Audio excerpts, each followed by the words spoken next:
আসসালামু আলাইকুম রহমতুল্লাহি ওবরকাতু। আলহামদুলিল্লাহি ওয়াহদা ওয়াসসালাতু ওয়াসসালামু আলা মান লা নবী বাদা। সম্মানিত দর্শক শ্রোতা, আপনারা সকলেই আমাকে চেনেন। আমি একজন সাধারণ কৃষক। আমি আপনাদেরকে একটি গাছ দেখাচ্ছি এখন। এই গাছটি বর্তমানে যে রাসেল ভাইপার নামে একটি সাপ আতঙ্ক সৃষ্টি করেছে, সেই সাপের হাত থেকে আপনাদেরকে রক্ষা করবে ইনশাআল্লাহ। আপনার আপনারা যারা এই গাছটিকে চেনেন, এই গাছটি আসলে বাড়ির আশেপাশে আড়া জঙ্গলে এই গাছটি হয়ে থাকে। এই গাছটিতে এরকম ফল হয়ে থাকে, দেখতে পাচ্ছে। এই গাছটির নাম আটশ্বরী করে বলে, অনেকে অনেক নাম বলে।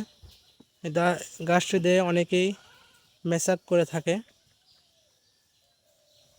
এই গাছটি আপনাদেরকে কীভাবে বাঁচাবে আমি আপনাদেরকে একটু বলতেছি। যাদের বাড়ির আশেপাশে এই গাছটি রয়েছে তাদেরকে ইনশাআল্লাহ আল্লাহর রহমতে এই গাছটির নিচে আসলে এই গাছটি থাকলে আপনাদেরকে রাসেল ভাইপার নামে সাপ এই গাছটির কাছে আসে না। আসলে এটা অনেক গবেষকরা বলেছে।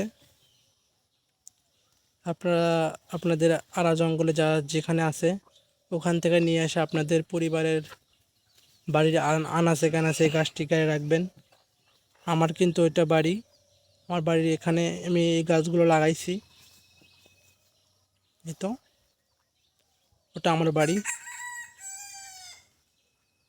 এই তো আমি এইগুলো গাছ আসলে এই তো অনেকগুলো গাছ রয়েছে এখানে। আপনারা রাসেল ভাইপার নামের সাপ থেকে বাঁচার জন্য আসলে এটা কিছু না, এটা সবখানেই পাওয়া যায়, এই জন্য আপনাদেরকে আমি দেখাচ্ছি। আপনারা একটু নিয়ে এসে আপনাদের বাড়ির আশেপাশে পরিবারকে সেভ করার জন্য বাড়ির আশেপাশে একটু লাগিয়ে রাখবেন। এই গাছটাকে ভালো করে আবার দেখে রাখুন। গাছটির নাম আটশ্বরী গাছ। এই গাছটি কিন্তু আমার বাড়িতেও আমি একটা লাগাইছি, আপনাদেরকে দেখাচ্ছি।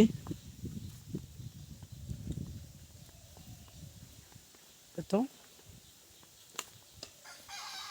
দেখতে পারতেছেন এটা আমি লাগাইছি এখানে। আসলে এখানে এমনি হয় এগুলো, তারপর আমি এখানে একটা রেখেছি।